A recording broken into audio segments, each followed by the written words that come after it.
Hello, Renegade marketers.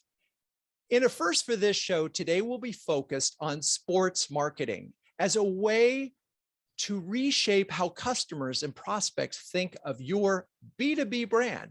What makes this conversation even more special is that the CMO started down the sponsorship route at the beginning of the pandemic, not knowing when his company would be able to activate these investments. It is, as you might expect, another cat's story, as in courageous strategy, artful ideation, thoughtful execution, and scientific method. And with that, I'm thrilled to introduce Gaurav Chand, CMO of Cognizant. Hello, Gaurav. How are you? Hi, Drew. Thank you so much for having me on this. Well, thank you for just sitting through my whole introduction, too. Congratulations on the book, by the way. Oh, thank you. So, I couldn't help but look at your LinkedIn profile. I noticed that you went to Ferguson College in Pune, I think Maharashtra. And Yes. How do you end up from Pune, Maharashtra to Dallas, Texas, getting an MBA at SMU? Yeah, so I went to Ferguson College in Pune and did my undergrad there. Started work in India at Ranbaxy, which is a pharmaceutical company, and quickly realized that I wanted something with much deeper scope from a global standpoint, because I enjoyed that aspect of marketing, just getting to know different cultures and going deeper in what works for those cultures and how do you have to modify not just translation, but what does true localization mean and stuff like that. So I decided to come to the US, where several of the multinational global companies reside, got my MBA at SMU, and right off the bat started off my career at Dell, which is again like a massive global multinational company. Very cool. So you graduate, get your MBA, you start at Dell, and the rest is history. You're here. Even in right now, you're even in New York, right? Like down the street from where I am. I am. It's been a long journey. Spent a long time at Dell, then moved to CenturyLink as their CMO, and then came over to Cognizant in about 2.5 years ago. And now I've been Cognizant CMO for the last 2.5 years. Very cool. Okay, so now I'm just curious. I've started asking this question because some of the answers have been really interesting. What's the worst job you've ever had in your life? I can tell you what's the worst job I've ever had. It was interesting, and at this point in time, this is going back a long time, Drew. So things are materially better, and things have changed. But when I first started working for the pharmaceutical company, one of the things that they had us do was go through a pretty extensive training program, because the company sold everything from antibiotics to cardiac medications and all of that kind of stuff. And you were put through this 3-month training program. And after 3 months as a brand manager for a certain portfolio of drugs, you were supposed to go talk to doctors. Now, as you can imagine, Drew, I mean, it's not one of those stories where life was miserable and stuff like that, but I can tell you something. When you're like, 20, 22 years old, you've got 3 months of a crash course on pharmaceuticals, and you're talking to a doctor that has done it from anywhere between 20 to 40 years. It's one of the most intimidating things. It doesn't really get any easier, because every doctor is different and every visit is different, and having to go through a spiel and trying to explain the symptoms of something that they have seen 1,000,000 times over and try to prove to them you really know what you're talking about is one of the most difficult things, unimaginably difficult. And I would put that down as the worst job. Did that experience make you a little more empathetic to the challenges that your BDRs and SDRs face? Oh, no, absolutely. It makes you empathetic on tactics like email marketing, cold calling, all of that kind of stuff. That doesn't mean I use those tactics, but still, it does make you empathetic on, when folks reach out to you on LinkedIn and all of that. And you just tell yourself, before you get all frustrated and delete it, you tell yourself once, you know what, I've been there, I've done that, and it's not easy. It is definitely not easy. It's hilarious. And I'm just wondering, I'm thinking back to that experience. Most likely the only thing that worked were free samples, and maybe you had some premium, some swag to give them. Yeah, that's exactly right. Because God knows my conversation around why, a certain drug is better than a different drug around cardiovascular treatment. I know that didn't work. Oh my God. Oh my God. But I also think there's nothing like real world exposure to the customer to get to know the business. No, and that it teaches you a certain degree of humility to realize your customer, your client truly knows best. And unless you are humble and have your ears wide open to listen, you're never going to be that successful. You really, truly are never going to be that successful. And this notion of, hey, customers don't understand if the product is truly breakthrough. They might not understand the usage pattern of the product, but they do understand what their pain points are. And they do understand what they're looking for in a solution to their pain points. So, okay. Love that story. Thank you for sharing it. Let's dive into the story at hand. You joined Cognizant August 2019. Countdown to the pandemic at 7 months before. What was your mandate when you got there? So when I got to Cognizant, and this was obviously the pre-pandemic timeframe, right?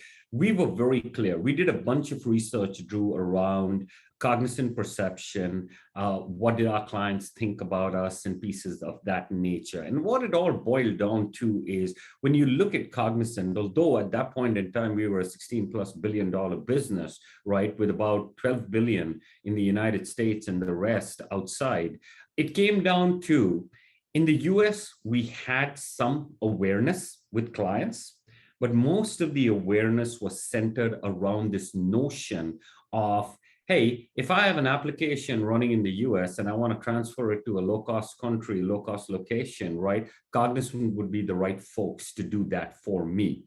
That's what it was in the US. The moment you step outside the US into Europe, into Southeast Asia, and any aspect of the world that we would consider as priority countries, I'm talking about UK, I'm talking about Germany, I'm talking about the Nordics, Japan, Australia, any one of those locations, people just flat out did not know about Cognizant much. Right? So number one was, how do you go create the right awareness for Cognizant so that people identify it as a brand, right? The second piece was, it's not just a question of eyeballs. We're not just trying to create awareness. We're also trying to shift perception. For example, in the US was a great place where we had to shift perception. In most of priority countries outside the US, we had to create that perception. And in the US, you had to shift that perception. At that point in time, 30 to 35% of our portfolio was all targeted towards digital technology. So think cloud, think IoT, think AI, software engineering, all elements, 30 to 35%, which is a huge chunk of a $16+ billion portfolio.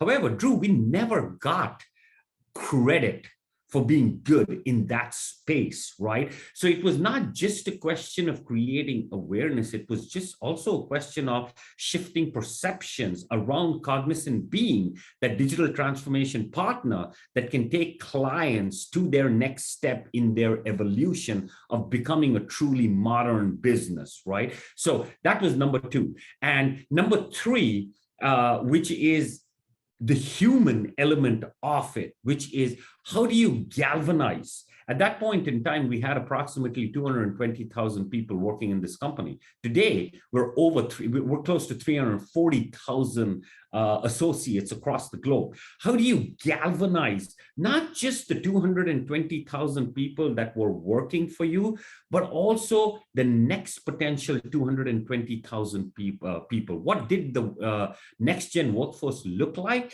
And how do you make Cognizant a really meaningful employer of choice for them?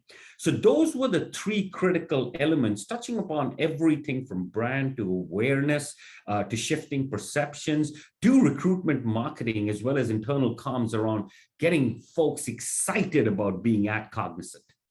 Yeah, I hear you in the awareness, perception in employees. The irony to me is mean, you're in competition for talent with Deloitte, EY, Accenture, IBM, all of the world's largest consulting firms and transformation firms. And I'm guessing here, but your awareness is lower than those 4 companies in the US.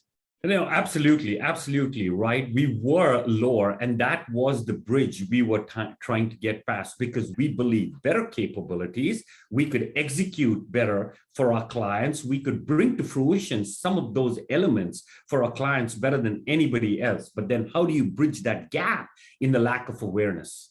Well, so I'm sort of in a meta moment, because I feel like the problem was sort of defined in your name, in the sense that they're just not cognizant of your capabilities. That is exactly right. Right? That is exactly right. That's sort of an irony here, I think, is that, that you needed to build recognition in a way that had meaning. So strategically, and so if we get, because I do want to talk about the jump to execution, which is often, because we did promise we would talk about sports sponsorship. But before we get there, so we've set up the framework of awareness is a problem, and we'll call it saliency within that awareness, and that you got to add some meat to the bones. Even if I've heard of you, I don't know what you do. And then those 2 things in process and the way you communicate them would, in theory, help galvanize employees and help your recruiting brand. We've identified objectives, but how did you sort of evolve the story of Cognizant to set it up so you said, okay, before we go to sports, what was the story or any adjustment that you needed to make in order to then execute via sports? That was the process of collecting the data that identified what vehicles we are going to use to target aspects of, whether it be awareness, whether it be recruitment marketing, whether it be shifting the perception, all of that. So going through that due diligence of what are the different levers you have. You have pure and simple television advertising. You have the shift towards digital. You have the shift towards hyper-targeting, using predictive analytics technologies, understanding what your clients are doing in the dark funnel and correlating that to your known funnel, and then bringing the 2 together so that you have a cohesive strategy around that. That's a key part about your ABM strategy. You have so many options, and that was the moment where we stepped back and said, hey, based on the business requirements, based on the country prioritization, based on aspects of maturity of countries, like the use of digital in the United States is very different compared to the use of digital in, let's say, Germany, right? Privacy laws are very different. The ability to hyper-target is very different. Geofencing, geo-targeting technologies are very different. Take something simple like over-the-top television. Over-the-top television, for all practical purposes, does not exist outside the United States. Therefore, you have to rely on broadcast television outside the United States, but you can do much more hyper-targeted television with Hulu and a lot of the other streaming technologies in the United States. So we had to look at every element of the mix, right? How do events play out? Are events a good place of execution? Where does email marketing fit in the execution? Is email marketing a good tool right up front in the funnel? And the obvious answer is heck no, because response rates of 0.07% of email marketing are considered spectacular. I mean, email marketing is as good as direct mail for all practical purposes, but where does it fit in that funnel, right? All of those models, like what are the hyper-targeting technologies you want to go after? What are the predictive analytics technologies? That entire gamut of how you go after executing on those 3 key objectives. That was what we went through. And we looked very, very closely at what does broad reach give me? How much ability does it give me to target? As opposed to that, what can broad reach through sponsorship give me? And we looked at all of those elements, obviously, Drew. That was that gap between understanding the business goals, having that conversation with our market leaders, with the CEO, with our board, all of those pieces, getting that gamut of elements together that says this is how you can tackle various elements of the challenges you have, and then optimizing around what you believe were the best elements from a go-to-market standpoint. So you do all this analysis and you sort of come up and that leads you into sports. And I'm just curious in terms of how you sort of picked and started to, and we can go to F1 because I know that's one of the ones that you're doing, but how did you sort of narrow down to that and say, okay, in order to build awareness and increase understanding and help us with recruiting, we need to participate in sports, and particularly we need to participate in F1. How did you get there? Yeah, once we landed on the fact that sponsorship was a good way to achieve or part of the strategy to achieve our objectives, the next step was then going through the same due diligence from a sponsorship perspective. Question one, is it global? Is it truly global, and is it going to add to our awareness? Question two was, does it give you the opportunity to go beyond eyeballs? Because again, remember, Drew, we talked about shifting perception does not come through eyeballs. Shifting perception comes through the ability to transmit a cohesive story to the person, to your target, right? So number two was, does this particular sponsorship in this particular sport give me the opportunity to truly go through the explanation of what we're evolving to and all of those pieces? And number three, does it actually match the values of Cognizant as a company? That was a critical consideration too, right? And I'll go to the first one, Formula One.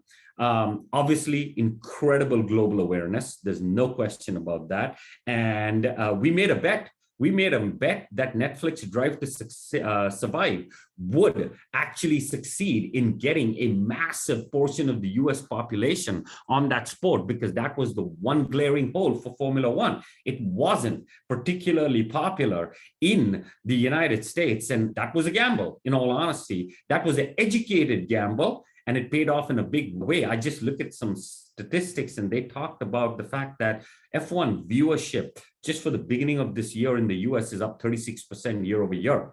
We've already added a race in Miami. We're already adding a race in Vegas, and they're talking about other cities also where they want to add races, right? So that gamble thankfully paid off. So that was the global and the awareness piece. We knew F1 in all of our top priority countries, whether it be Norway and Finland, whether it be UK, the US, Canada, Germany, Japan, Australia, Singapore, all of our top priority countries, it was going to pay off. The second thing was, does it give me the opportunity to truly engage with my clients and explain to them where we were, where we are, where we're going? Absolutely, right? F1 comes with, the grandstand experience, the Paddock Club experience, and all of those elements, which truly allow you to engage and interact with the right level, C-suite specifically, with your clients to go have those deeper conversations. And the third one was the values.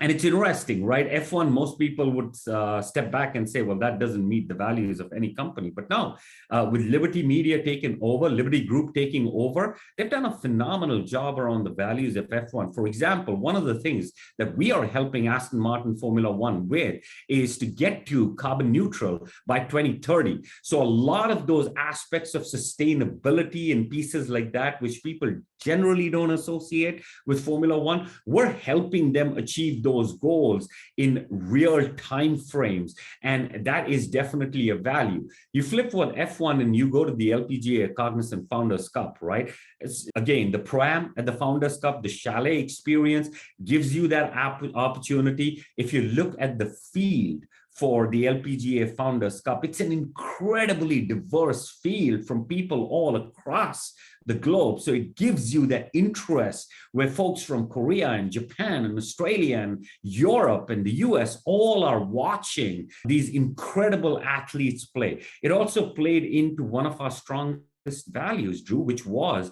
diversity and inclusion. That has historically been a challenge in the tech sector. We recognize that, we're trying to work that, and we made a big statement by doubling the prize money for the Cognizant LPGA Founders Cup because we wanted to, put our money where our mouths were when it comes to tackling issues of diversity at a larger scale, not just at the scale of Cognizant, right? Let me pause you for a second, because there's a couple of things I want to address on the F1. Then we're going to take a break, and then we'll get into the PGA and the LPGA, because I think that's an interesting one too. So you set out with F1 to do, it was definitely global. And, even with the Netflix thing, it's really still a modest sport in the US, right? Relative to golf and relative to other sports. But so big in Europe, really big in Europe. How did you decide even as we get into F1, part of it is getting a team. You decided to go with Aston Martin, a Aramco team. Why? So Drew, it's interesting, right? It's just layers and layers of research and due diligence goes into a decision like that, right? We met with 5 teams and we met with the governing body. I had experience with F1 in the past. And the one thing that I learned is one of the most critical elements of a successful partnership on the F1 side is how truly flexible is the entity you're dealing with. How truly flexible, because there are real-time decisions that have to be made constantly on site from a branding standpoint, and elements of that could make or break your sponsorship, your decision around sponsorships. And one of the things that through all the team conversations, through the conversations with the governing body, everyone, one of the things we very quickly realized was Aston Martin was new to the game.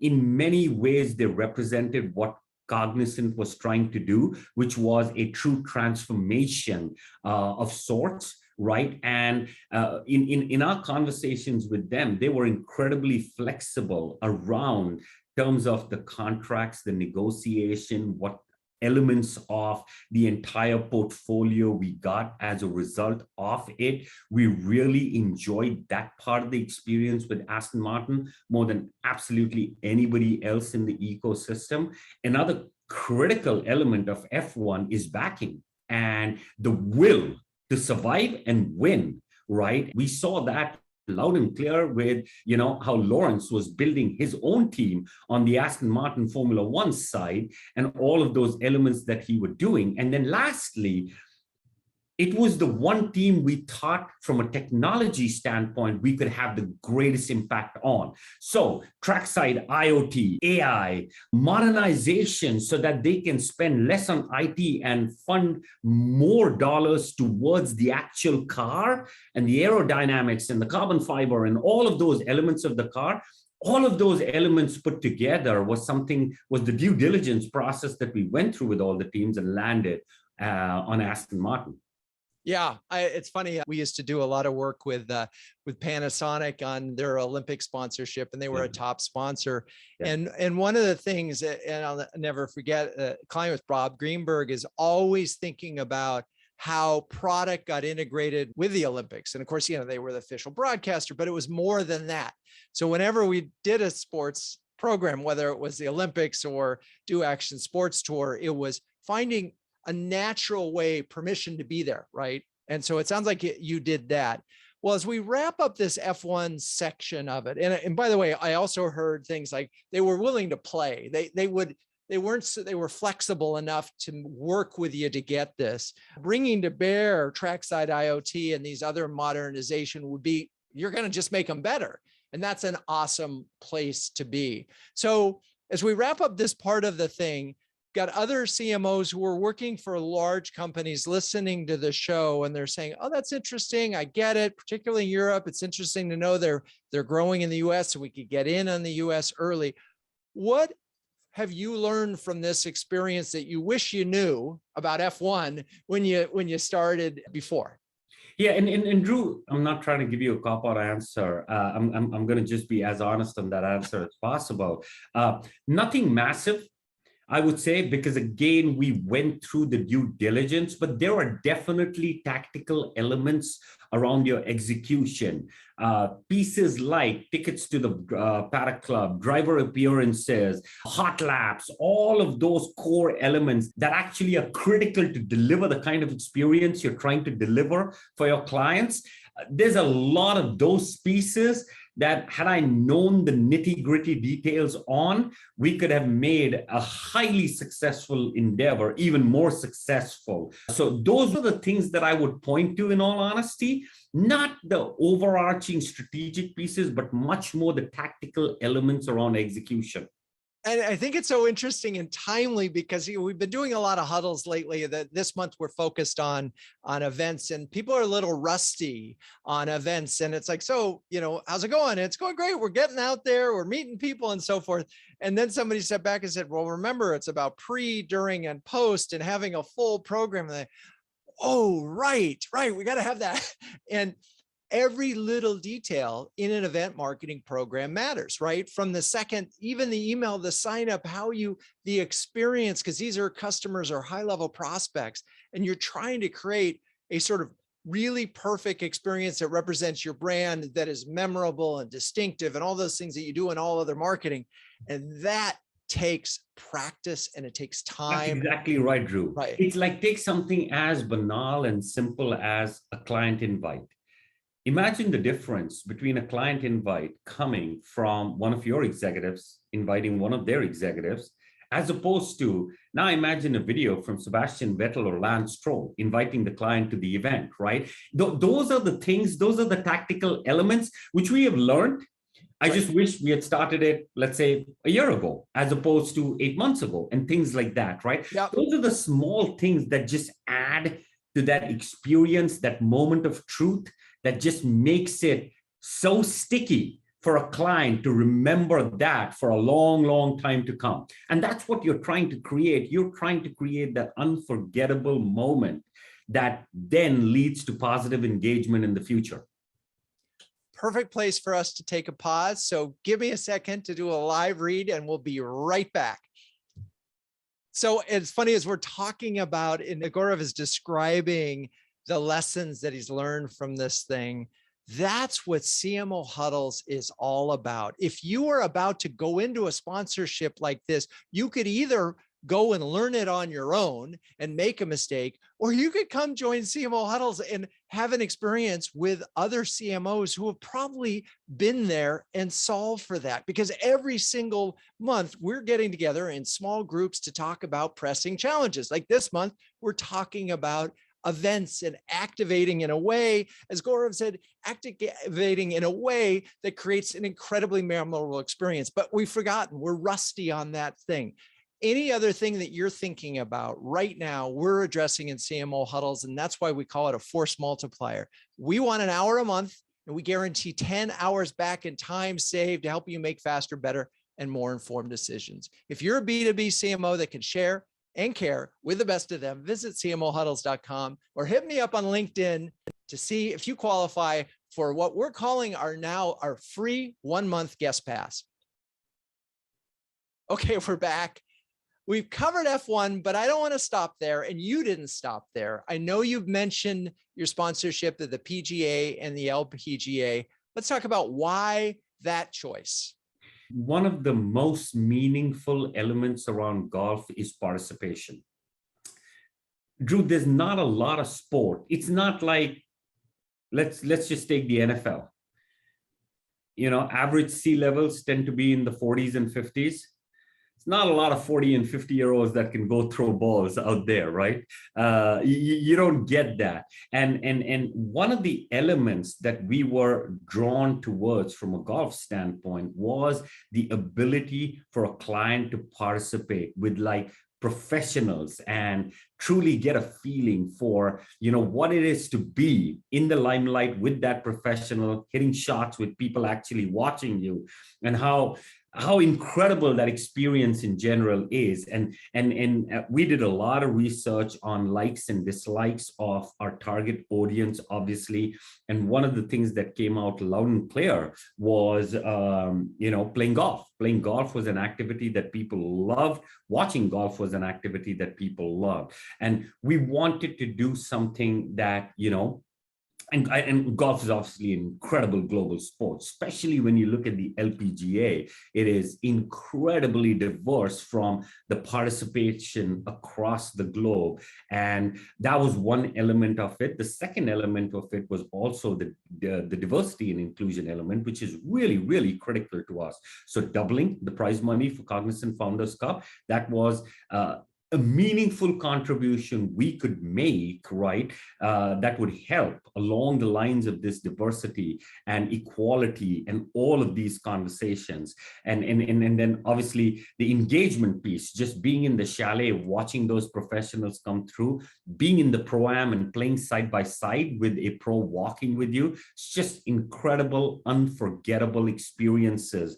that you're trying to create. Same thing with the President's Cup. We really liked the President's Cup because for what it stood, it was, the US versus rest of the world minus Europe coming together in an incredible 3-day competition where, some of the top ranked players across all of these geographies would compete with each other and just provide an incredible moment for our clients to really watch these professional athletes be at their very best, right? So that was the main impetus towards picking golf. Right. I have to say, as you're talking about the pro-ams, and I'll never talk unforgettable experience. Years back, I was working on a business, and we spent enough money in Business Week that they invited me to join a senior pro tour, as it was called at that time, pro-am. But not only was it pro-am with that, we had 2 Hall of Fame baseball players on our team as well. And then we got to hang out with them courtesy of Business Week. And I'll never forget, I mean, some of these baseball players were amazing, and the senior pro golfers are. And I had one moment, I was just learning to play golf where and this is something that makes golf special relative to any other sport. Like, I could never throw a fastball 100 miles an hour. It's not going to happen. But I was 175 yards away from the hole, and so was the pro. Now, we got to hit from the amateur things. They hit the, and would you know it, I actually put the ball inside. Wow. Now, I didn't hole in one, but I put it about 2 feet inside of his on the green. And I'm like, I'm a 36 handicap. Best day of your life. I was like, oh my God. And, I got high-fived by the pro, which, again, give me a break. That's just unbelievable. That's incredible. And then I'll give you, you use that. Here's a funny incident. Here's a memorable incident. Last year at the Founders Cup, one of our clients that was in the chalet and in the pro-am was Canadian. And, after the round, he came up and told me that, hey, it's funny, my mom just texted saying, I told her, she's back in Canada. He lived in the United States at that point in time. She said, my mom just texted me saying, oh, wow, you're doing this pro-am thing. Brooke Henderson is on the LPGA tour. Wouldn't it be great if you got to see her? And, I went and talked our tournament director, and I said, hey, is there any way Brooke would be willing to get a picture with this client? Just a quick 1-minute thing, just a quick, because it would be a great thing for him to send back to his mom. And lo and behold, Brooke was so nice, so generous. She said, absolutely. Finished her round. We got her to the side. She got a picture with this client who texted it to her mom. And that just created, again, this unforgettable experience for a client, which is exactly, honestly, which is what marketing is about. Create those incredibly sticky, unforgettable experiences so they recall you every time they think about your product category, your services category, or whatever it is. And that's one example of just a truly memorable moment. So one of the tricky things about golf, but any sports sponsorship, is there are a lot of logos. Like, you think about the logos on the cars, right? The logos on the shirts of the players, the logos on the various places. How do you make sure, and particularly let's just take the PGA sponsorship, that the story somehow or other is bigger than, there's that word Cognizant associated with golf, right? How do you sort of make sure that the story is broader? Yeah, and that's where you focus on multiple items, right? You focus on how many ad spots do you get so that you can explain it. Even if it's a 30-second ad spot, you get that much more time to explain who you are, what you do, what are you all about, and all of those. You create those chalet experiences where clients can come and talk to company executives and learn more about the company if they don't know a lot about the company either. You try to create social moments around it, right? Like we do a lot of stuff with the LPGA around girls golf, and you try to create those moments. In all honesty, for lack of a better word, they are Instagrammable moments that takes the story and makes it much bigger than just a logo on a golf tournament and pieces like that, right? So those are the kind of things that you have to build elements around that sponsorship to truly take it to the next level. One example, when Seb Vettel was in Miami, he went to a school and he talked about a career as a Formula One driver or a race engineer, but in the sport. And it was an incredible STEM learning experience for this middle school that he went to, where he talked about it. So you have to create those moments to make it bigger, Drew. Yeah, it's funny. I know now I'm flashing back 4 years ago. We did a live webcast at the U.S. Open at Shinnecock, and we did this for Deloitte. So as a result, I got to be a guest at the Deloitte booth on that. I think was on like hole 13 at Shinnecock, and the experience that they had there included, every 2 hours, a new pro would come in and would share something and then would autograph a little flag or something like that. And again, I still have the gear, the little premium golf things that they gave away with the Deloitte button on it, and immediately go back to that moment. I'm curious with that. You can't have an unlimited number of people. Is it only clients that you invite to these programs? Now, we do a lot of employee activation around this because that's a critical strategy around retention, obviously, which is obviously a hot topic right now. So we will do a lot of bringing in associates, like bringing in associates to the dinners that we do with clients, bringing in associates to the grandstands at a Formula One race, bringing in associates to partake in the Pro-Am, playing with clients and the pros, bringing in associates and their families for, the days the tournament is being held, and have, small events like ice cream socials and things like that right out there. So that's the whole piece around. It's very easy to boil down a sponsorship to, there's a logo, and that logo is going to be highlighted. But it's a question of creating that force multiplier around it through ancillary events that takes it to the next level and the next level and the next level, and not just to your clients, but also to your associates, to the workforce, next generation workforce, and all of these elements blended in. One of the old rules of thumb and of ways that I saw sports sponsorships underutilized throughout my career is that the investment upfront to just get that sponsorship was pretty big. And then the rule was, among sports sponsorship experts, was plan it another 3 times that to activate, which can be a lot. And so I'm curious, does that rule still apply? Do you think of it that way? Depending upon the sponsorship, it might not be as much as 3x, but that rule 100% applies. When you're ready to have this conversation with your CEO and the rest of the executive committee, so your peers, right? Make sure you've done the math around what it takes, not just to get the sponsorship, but what it takes to successfully activate around that sponsorship. It's not just a question of, hey, a logo on a car. It's a question of how many races are you going to activate? How many clients are you going to have at every race? What is the kind of experience that you're going to provide to the clients? The dinners, the business roundtables, all of those elements have to be factored in. It would be a huge mistake to think about sponsorships only as that element of putting your brand on that. You have to look at it holistically, including the activation. The activation, and we talked about that lesson learned on the F1, is that all those little details are part of the activation, and getting those things right and thought through and timed, and you can get better as you go along. But it's funny, I went to an event the other day. It was a lovely event at Yankee Stadium, and they didn't have any swag. And I thought, That's interesting. You would say, oh, that's fine. Everybody throws it away, but sometimes you don't. If it's the right swag and you take it home, it's like the Yeah. Deloitte thing I'm still wearing on my golf hat, right?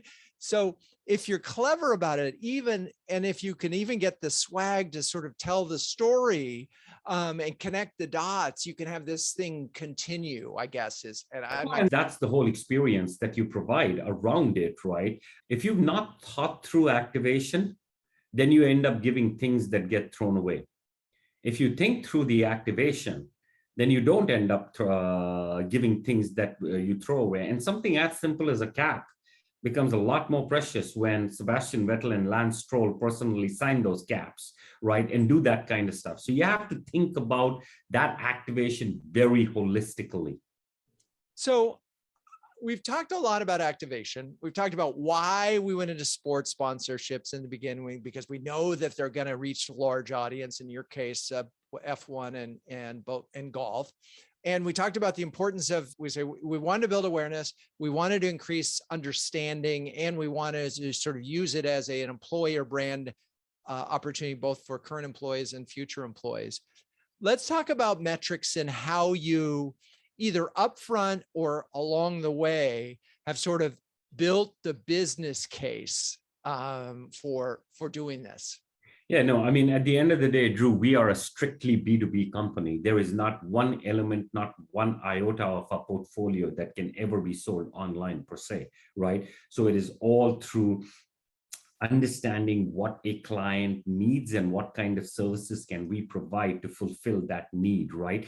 In that world, it's all about marketing influence pipeline. I can't track marketing source pipeline because that stat really does not exist in my business. So it's this notion of, first of all, landing on what you define as marketing influence pipeline, making sure your executive committee, including your CEO and board members in some cases, are 100% in agreement to what that definition is, and then starting to track, right? What was the activity? In some of these cases, right, it's difficult to pinpoint. It's not like a digital ad where I know a client clicked on a digital ad, which took them to our website, and then they strolled around our website. And, 3 months later, we created an opportunity around that specific space. Even in that world, because I can't sell transactionally, it is all marketing influence pipeline. So we have strict rules around what we consider marketing influence pipeline, and we have strict rules around how do we measure, the cost, including the activation, which is a really critical element, but it goes beyond that to say, okay, which client attended, what was their activity 6 months to 9 months prior, what's their activity 6 months to 9 months post, what's the anecdotal feedback we're getting around the pipeline that's being created, and keeping the sales leaders and our client partners, who ultimately are our client-facing teams, very close through that process, identifying and targeting those accounts and putting the whole science behind the ROI for something like a Cognizant Founders Cup or the Cognizant Aston Martin F1 racing team. Putting that whole ROI is a really critical element of it. And going into the process, what I focus keenly on is how we're going to measure success. Not so much on what success we expect, but more importantly, how we're going to measure success. Because if you can identify a path to what kind of activations are you going to do and how you're going to measure success, it's really easy to understand whether this thing is worth taking a gamble on or not. And that was that path, that was that due diligence, the conversations that we went through to land those specific sponsorships that we did.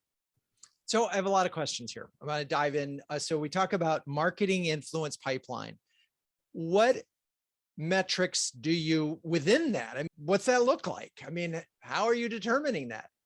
How you targeted, which clients do you target it, what RAD category that client belonged to, therefore what kind of spend did or did they not have with you, right? What conversations did you specifically have with those clients? What was your goal for a client? If a client understands our offshoring business extremely well, but has not invested in any digital technologies from a Cognizant standpoint, right? Then what are those digital technologies, and were you successful in selling them and creating a pipeline and ultimately converting it into a revenue? So it all comes down to your targeting mentality, who you're targeting and why you're targeting. For example, a client who is buying digital, what's the number one thing? Okay, cloud migration is a key aspect. We know elements of their businesses are based on legacy environments. So, I identified the right Cognizant executive for the right client. And at some point in time, I tell them, you have to have a conversation around the legacy apps and how do you migrate to the cloud?